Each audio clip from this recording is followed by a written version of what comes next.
Hey guys, guess what? We're back on my old island, my old stomping grounds, because we still have some work to do. And it's probably the hardest work that we have to do yet. So what we're doing is going out to Fremont Island, because since the island was sold and donated back to the state and the Nature Conservancy, we want to make sure it's as pristine as possible so that when people go out there, they're kind of going back into the 1800s, not going back to find old tractors and, you know, holes and stuff like that. So basically, we've partnered with the state to make sure that the island is good to go.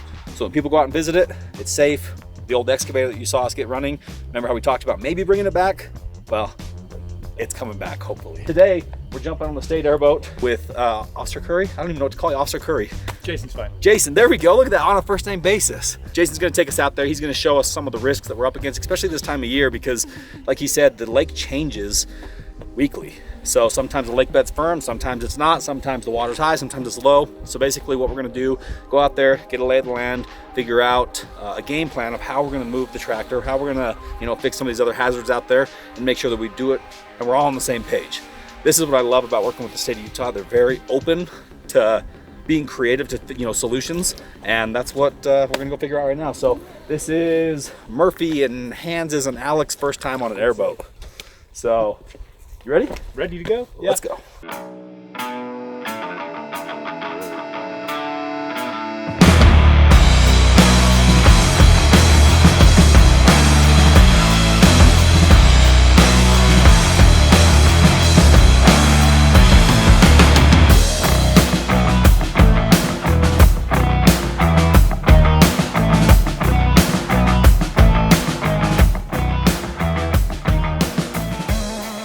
You guys already know a little bit of the story about how the excavator ended up here, but I'll give you a quick rundown. Came out one Sunday afternoon last May with my family in our military boat. The military boat sits significantly deeper in the water than this airboat does. I'm talking like 3-foot skags.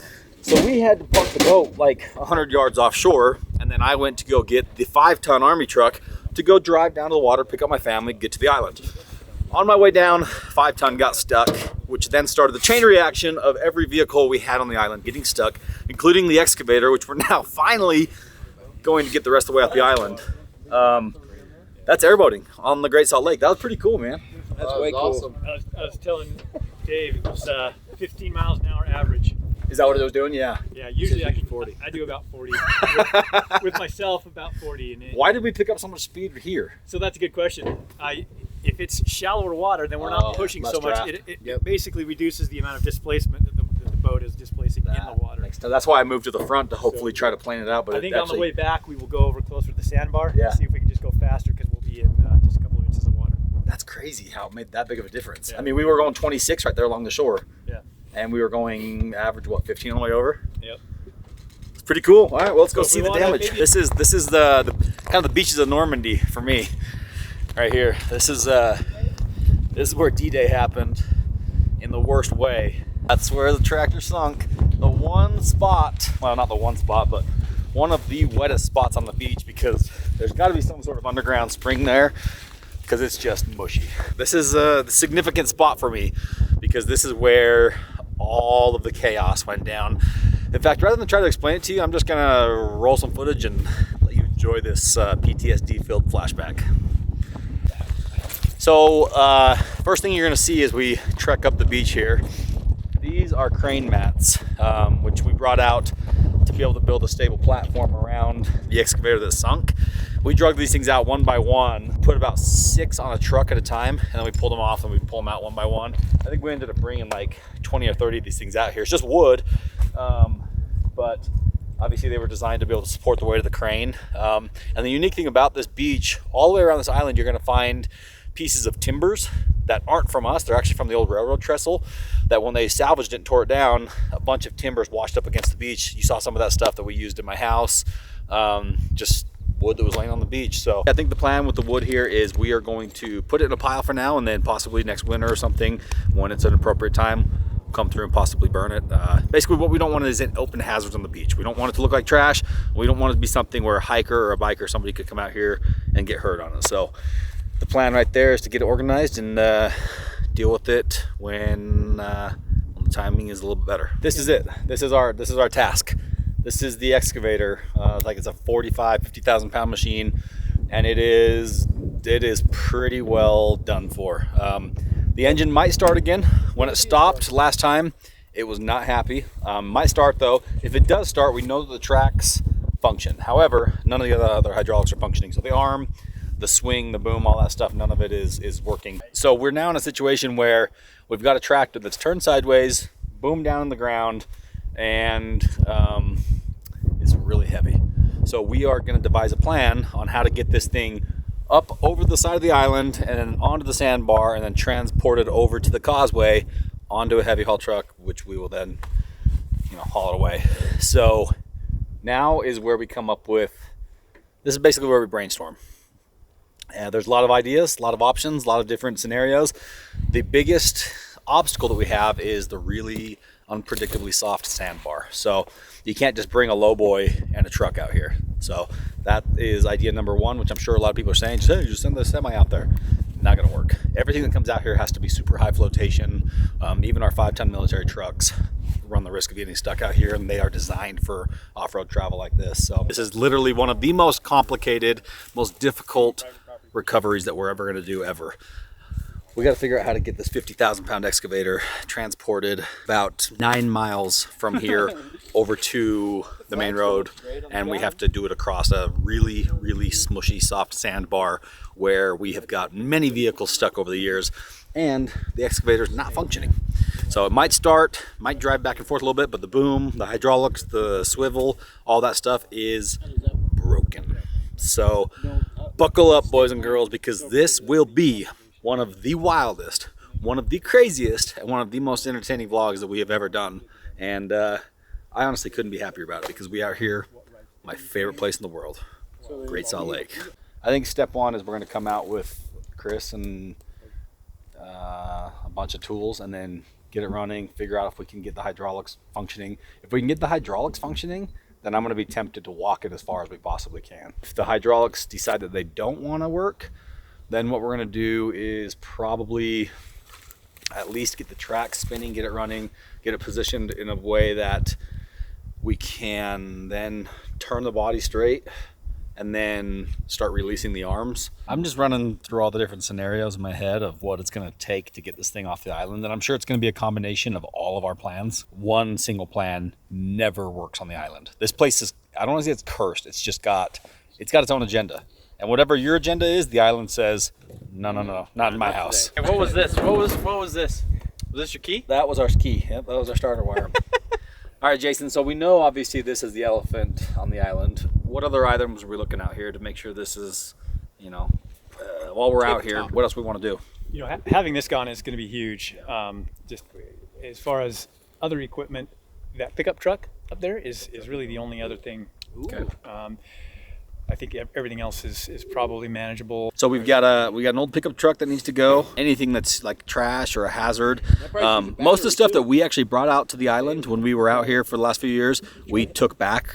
We've already removed. But the previous people that were out here before us had their old truck out here, and they had just a bunch of miscellaneous stuff. So we're going to try to pick up anything that would be a hazard, anything that looks like garbage. Basically, we want to make this place, when we leave here, we want it to look like it's the 1800s again. And I think those are kind of the main items. We'll build a checklist to show you, and as we're working through this, we'll kind of check one item off at a time. A heavy checklist? Yeah, the heavy checklist. Yep. Now, what you're going to see next is a lot of equipment, a lot of different machines, and a lot of different guys running back and forth as we figure out how to mobilize and get the equipment out here. Like I said, first things first is we're going to come out here and get the excavator running again. You guys saw the first time. It took us a couple hours, but we got it running and we got it pulled up to here, which was a big success. That was a couple 100 yards at the beach. Now we just need to take that couple 100 yards and turn it into a cool 7 miles, and we're good. The smell out here is all the dead brine flies. Like, the beaches out here are 50% sand, 50% dead bugs, like this. That's all dead bugs. Makes great fertilizer.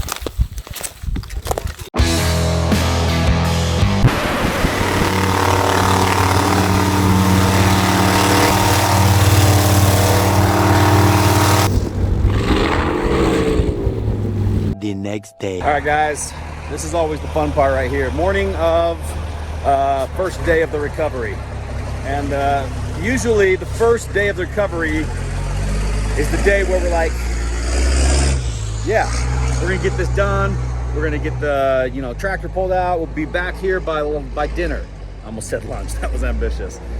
And then, like a week later, we're like, okay, day number 7 of the recovery. We'll be back home by midnight.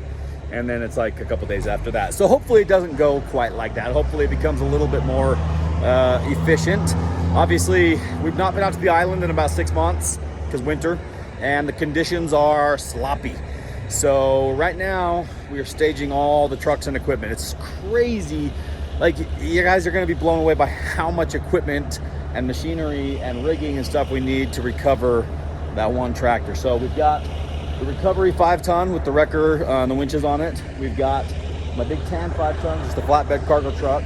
We've got one Polaris Ranger. We've got a Polaris 4-wheeler, the high lifter edition Sportsman, which actually does really well out on the island. I've got my Raptor full of all sorts of tools and equipment and recovery gear. Pretty much every truck is full of recovery gear and tools and equipment. Right now we're gonna do something very important, actually. Let me show you this. This right here is gonna save the day. This is called fluid film. And this is basically, well, pretty much exactly what it sounds like. Fluid film is a product, I'll show you real quick here, just give you a little quick example. This is a product that we spray on the bottom of all the trucks and equipment and everything to be able to keep the salt and the rust off. So see that? This stuff is what miracles are made of. It literally protects everything so well. This provides this nice, heavy film of like beautiful, waxy coating. So we've got a bunch of cans of it, and we also have a giant bucket of it, which we spray on with that guy right there. Pretty excited to have this stuff because we did not have fluid film in the past when we struck the island, and you can tell the equipment that's been out there is absolutely trashed. So we're gonna take some extra precautions, make sure everything gets sprayed down, get it cleaned up, and then we're headed out. Clear full! Mr. Sellers has got a bobsled team.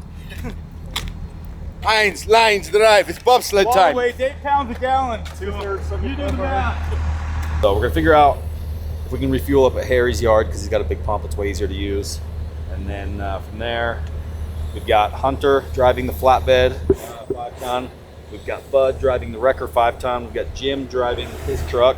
We've got Alec and Murph Dog driving my Raptor. We've got Diesel Dave driving the Oshkosh, the big HET military truck, and I'm driving the Kenworth. We're gonna give player trucks to all of us. Bud, I got a question for you. Yeah? Are you excited? I am so excited, Dave. You love the island, huh? I love it so much. Budwin absolutely despises the island. Fun fact. And it's not because he hates the property and the beautiful land. He hates the experience because all of his experiences have been less than ideal, right? But you know what, Bud? At least the convoy looks sweet. We got 5-ton cargo truck, 5-ton wrecker, Kenworth heavy haul truck, HET, which is a heavy equipment transporter, military Oshkosh, basically designed to move tanks, 8x8. We got the most excited driver in town right there, Diesel Dave, just ready to go ham on that bad boy.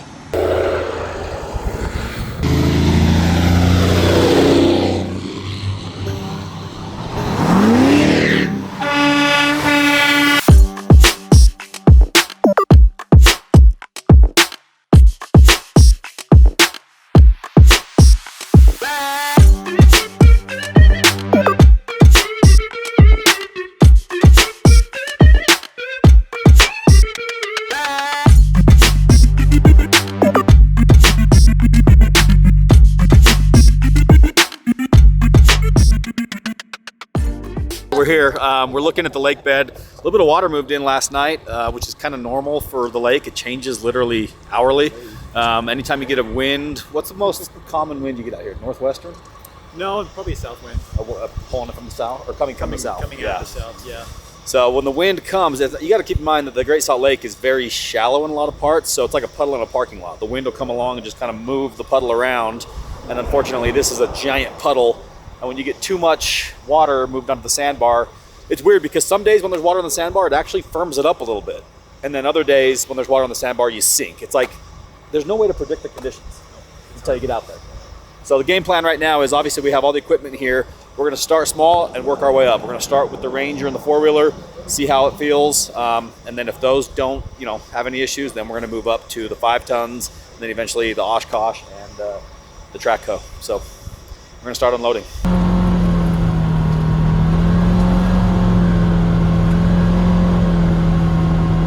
Feels pretty good.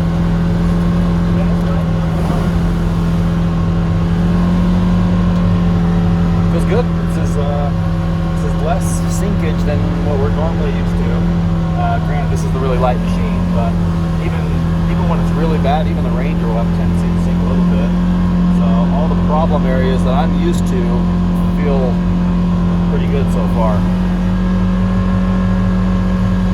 All right, so we just did the first test of the lake bed to feel how soft or firm it is, and it's surprisingly really nice. It's not too squishy. I mean, granted, we just did it in the Ranger, and the Ranger doesn't weigh very much, so the next vehicle we're gonna take out there is the 5-ton with the fat tires.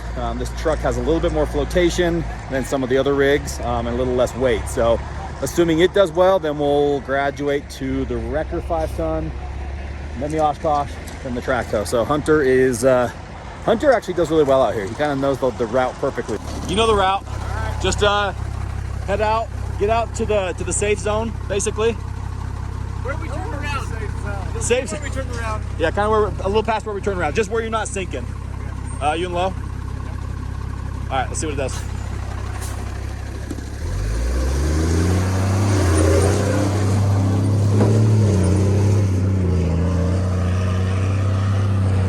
Looking good.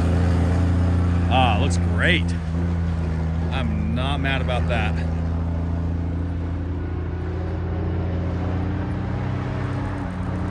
Wow. Okay, so 5-ton number 1 just went out, and that's honestly about as firm as I've ever seen it. Normally, let me show you. We got Inception here, camera Inception. Got Murph Dog, got me. Right here is typically where we have the most issues. The trucks love to sink right in this. They're literally not even like moving it. So this is great. Huh, Murph? Feeling good? Yeah, I'm feeling so good. Great. Why aren't you wearing your waders, bro?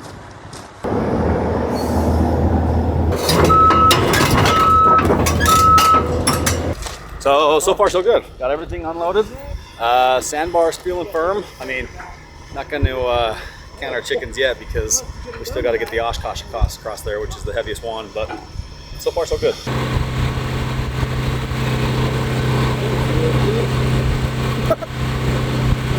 This is the Oshkosh HET, and it belongs to Buddy Harry. I've been trying to buy it from him for years, and it's been a non-negotiable deal. They just don't want to sell it, but they never drive it. But they also say, use as much as you want. Now we're having a little bit of a discussion because I've been wanting to drive this truck for a long time. I've driven it here and there, but never really off-road. So Dave got the fun part. He got the really fun part of driving it up here, and now I have to drive it in the sand, which is like kind of bull, if you ask me. Excavator. That thing travels at 3.6 miles an hour. Sandbar's 7 miles. Bud's got about a 2-hour trip ahead of him, but nobody does it better than Bud. Kick your feet up, call some and just get going. Can I get it?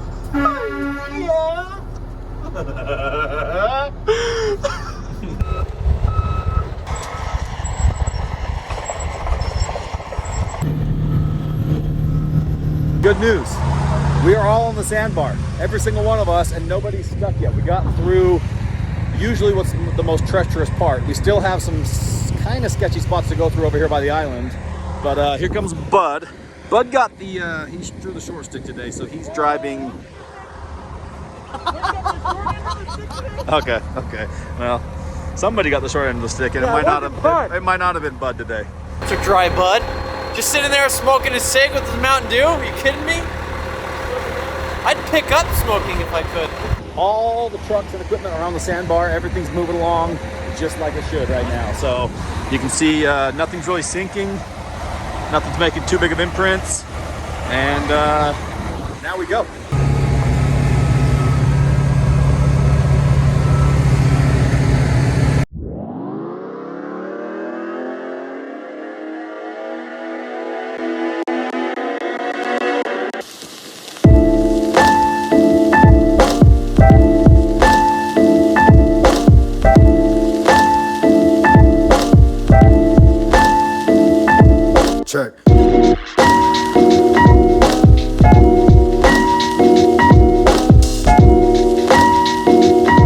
Alright guys, great news.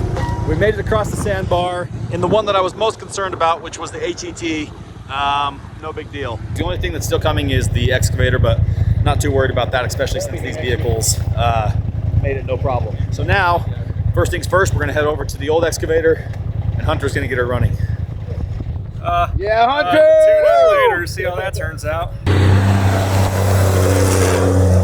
Now we've got the tools, the equipment, the batteries, the fuel, the water, all the stuff that we need to be able to try to bring the excavator back to life. Once we get it running, then we're gonna figure out what's working, what's not. The tracks, last time we parked it, were working. So if we get the tracks working, then what the plan is to see how far we can walk it. We're gonna strap the boom up to itself, like probably chain it up to itself. And then we're gonna walk it at least up to the flat area, figure out how much more it's gonna wanna walk. If it'll walk the rest of the way across the sandbar, I mean, that'd be great, but it'll also be a miracle. So here we go. You guys remember all the work that we did on this thing 6 months ago, right? One of our first YouTube videos was we were coming back.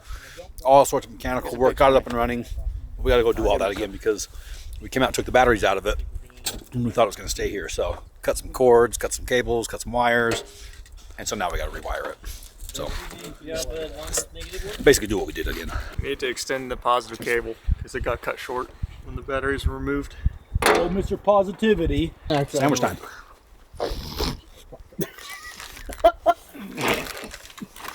Ash is a very lucky woman.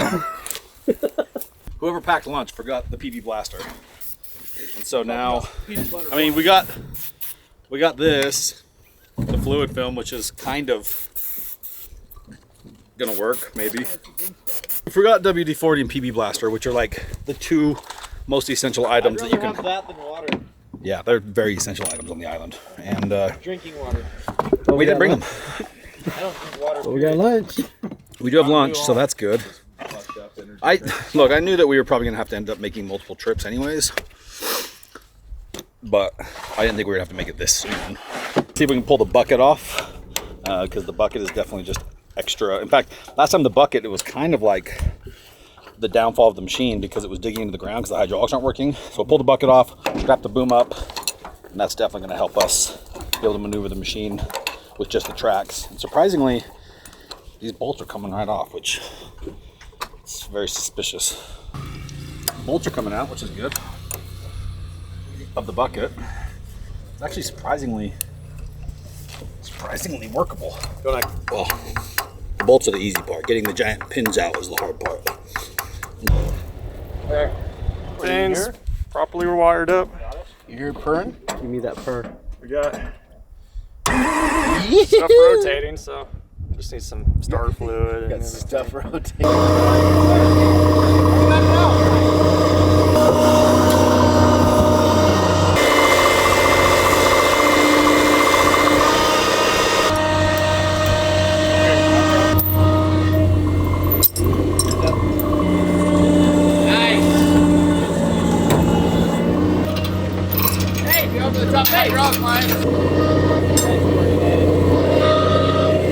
Now that we got it chained up, now we can get the tracks, well, get the engine running, get the tracks spinning. This bad boy is gonna be well on his way to walking out of here. Got the hydraulics up. They're not functioning, but their bucket is no longer in the way. So now we just gotta see if we can get it started again. The old, and this is the problem is we've pulled like 6 miracles out of this thing, and we're just gonna find out right now whether it's got a 7th in her or not, because just hit the starter and just fires right up. So one thing we don't know, since none of the gauges or anything work, is how much fuel it has. So we're gonna go ahead and top it off just to be safe, because we're optimistic to think that right now we're gonna get it started and it's gonna run like it did before, and we're gonna start cruising down the beach. Except we gotta find a seat. Pumping her full of some fuel. Giving her some love. I can't think of anything else. Just love. Just giving her love. I used to tighten the belt, basically. Time to give her a crank. See if see what kind of mood she's in today. Attempt number 1. Let's go. 3, 2, 1. Like that. She got fuel. Come on, baby. Come on, girl.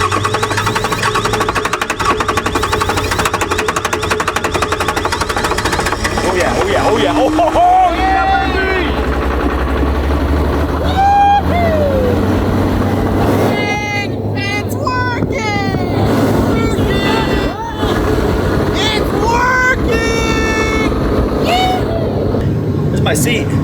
actually more comfortable in the factory seat. Here we go.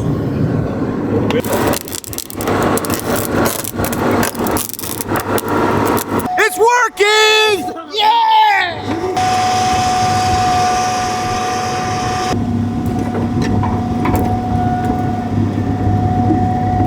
Working. I don't think it's going to make it 7 miles like this, but at least it's able to be maneuvered now a little easier.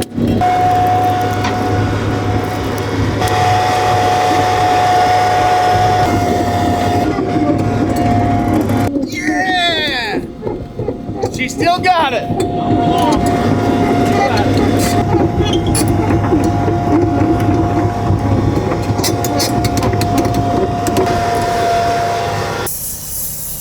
Obviously, we knew that if we got it running, that was only going to be the first part of the challenges here. The next, more challenging part is keeping it running. Because obviously all the cooling system, all that stuff is pretty sad. So I'm still thinking that we're going to have to drag it. I'm actually tempted to try to roll it on a couple of those timber skids and drag it with all the trucks. Hey, how fast were you going right there? Top speed. I mean, a day and a half. Half a mile an hour? Yeah, it wasn't fast. It's 8 miles? The engine wouldn't, I mean, that would 16 hours. That would be an 8-hour trip. No. You weren't doing it even a mile an hour there. It would be 8 to 10 hours. The engine wouldn't last that long. I really think we might be able to drag it. You guys saw it running and driving. It's great. It's running, working about 1-2 miles an hour. And I wouldn't even mind driving at that. I mean, that would suck. That would be a long, that'd be a 12-hour trip. But the bigger issue is the engine's not going to put up with it for that long. It overheated in a couple hundred yards. And we knew that was going to happen. So really the biggest thing we got to figure out right now is figure out how to get the tracks to free spool, because then we can just drag it with the trucks. Nice. Too easy. So now we are opening up the hub motors to be able to get access to the big drive motors that run the tracks. Because basically what we want to do is get them to spin freely so that we can drag it and the tracks will spin rather than fight us and drag. That's the plan. But I got to remove 4 very, very, very crusty, salty, rusty old bolts, which 3 of the 4 just participated. Ice rescue airboat. This is the drive motor for the tracks. So this is what drives the big sprocket. 24 hours later.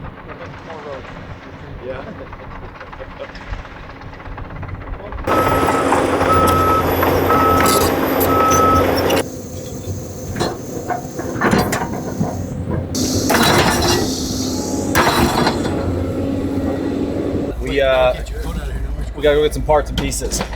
So this means we're leaving you guys on the island. May the odds ever be in your favor. Sparks is leaving, which means going to get parts from Jim's truck. Meaning helicopter from the hangar. Meaning Betos. Meaning whatever else he decides to do in the next 2 hours. 1 hour later. Do like 50 at a time. Nice. 2 hours later. 3 hours later. Can you move it along? I'm all out of time card.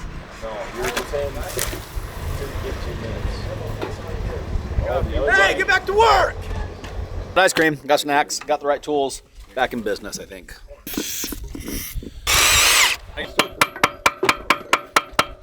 We'll get to the bucket of this. Great. Now that we got the housing off, this bad boy is gonna free spool. Now we're in business. We got the gears on the track freewheeling, which means we can pull it. It's not gonna have a bunch of resistance. This is good because now literally probably just one truck can drag this thing.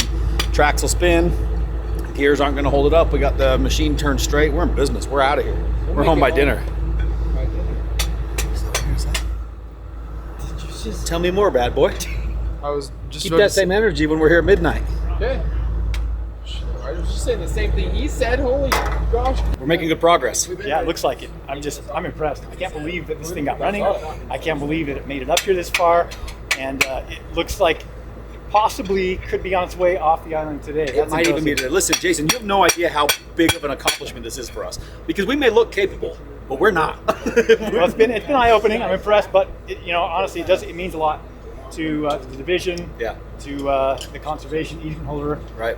to have this not be another relic. here on Right. the- we've got enough historic relics on the island. Right. We don't need one more. So all of this work and this huge effort is greatly appreciated. Well, I love the fact the state was so willing to work with us on it and say everybody work together rather than you versus him versus him versus him. Where in some organizations it would go like that, Yeah. Here, this worked out good where everybody's working together. No, it's been great.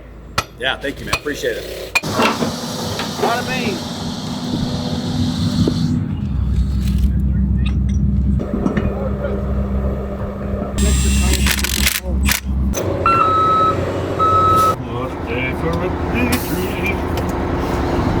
What a day for a daydreaming more.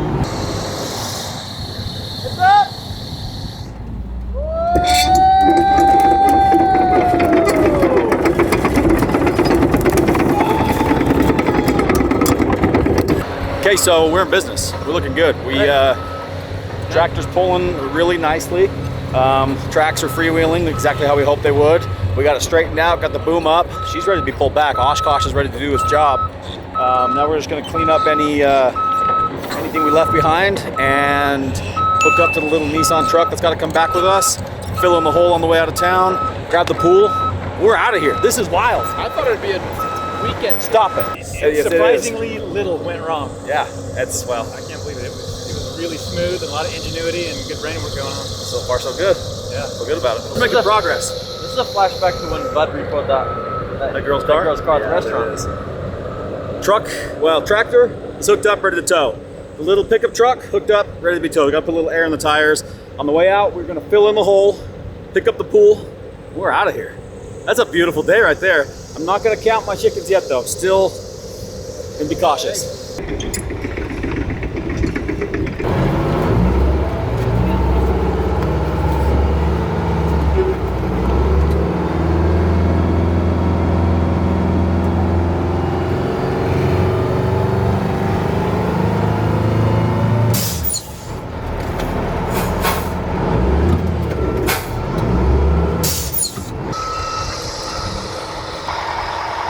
Let's get out of there. Find a better way to Found itself up into the track.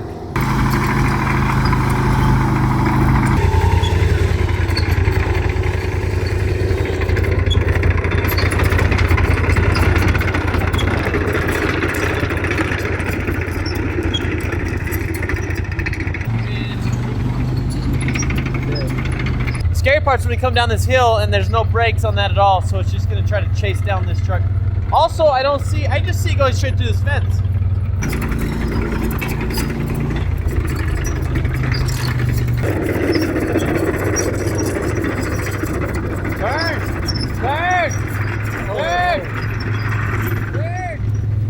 It's gonna take him with him.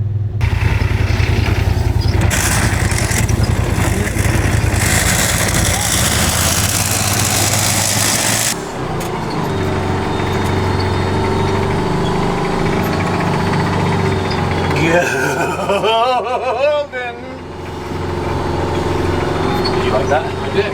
Remind me of Ace Ventura. But buffer. And less weird. Less weird. A little bit. I wouldn't say by a lot.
Now we're just getting getting greedy. Just don't like the sounds that it's making. It was after we did the tabletop back there. I couldn't believe that. I've never seen an excavator jump before. Get the rhythm section back there. You see that? We hit an actual tabletop. That was awesome. Never seen an excavator jump before. Oh, now you have. The first time. I've seen just about everything. When I see an excavator jump, it's a Dumbo line. Yeah, see it. Gotta be there. Okay. So listen, 2 tasks left, and they're the easy ones. Fill in the hole, pick up the old pool. We're gonna throw the old pool in the bed of the old Nissan truck. We're gonna fill in the hole real quick. We're out of here. On one piece of land here, we gotta get this piece of land. They call islands islands because there's water in between. He makes great points. The in between is the issue. Second to last task, fill the hole in. This is where we found water. Where we tried to find water, there was no water. No, we found water. Me, you, and your wife. Isn't this where it was?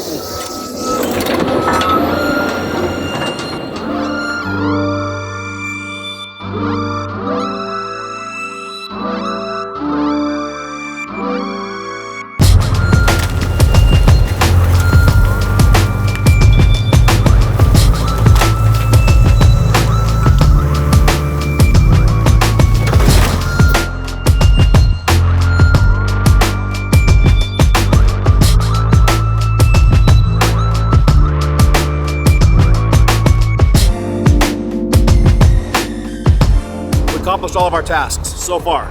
Now, here comes the tricky part. We're leaving the island, entering the sandbar to get back onto the causeway. This is where things still could get a little bit hairy because it's gotten warmer throughout the day, the ground's gotten softer. Hopefully it's still stable enough to get all the equipment back across. And keep in mind, we're still towing the broken truck, the broken tractor, piles of trash. Like, there's still things that can go wrong, but hopefully not. We'll see what happens. They've watched this far. I mean, honestly, at this point, I just want a congratulations. Just give me a nice, warm congratulations. That's all I'm really looking for.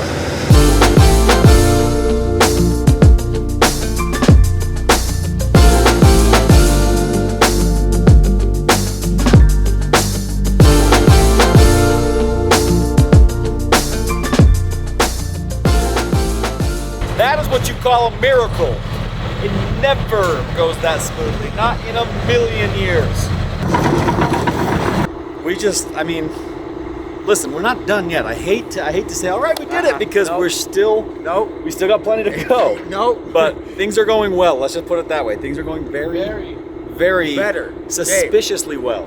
Better. Don't say that.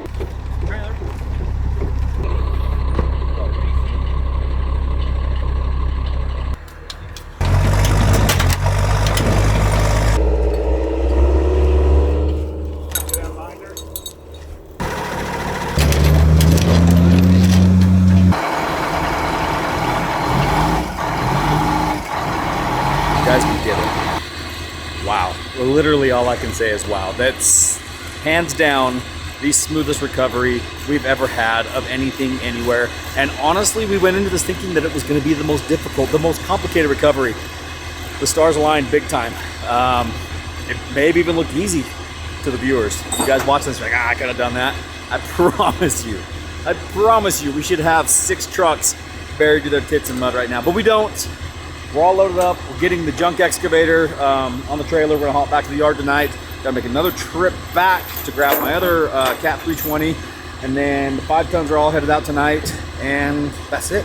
We're good to go. The only thing we're waiting on is for Diesel Dave, who is driving the other excavator somewhere between here and the island, the 7-mile stretch. So maybe he'll make it tonight, maybe he'll camp on the lake bed. I don't know. But all I can say is, if you enjoyed the video, you got a kick out of it, you were entertained, drop a comment below. Tell me what you think. Tell me what you would have done differently. I love to hear people's feedback. Like, okay, I would have rigged this, I would have rigged that. Fine, tell me.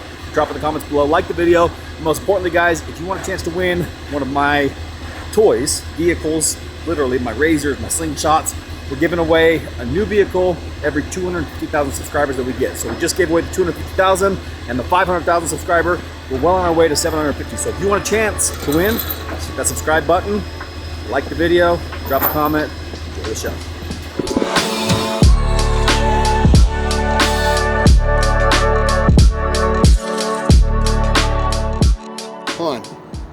just left. Yep. He said, "See you, best friend." Basically. What if I would have broke down out there? That was a risk we were willing to take. Don't worry, Dave. I got your tools. Going right to my garage. And his truck.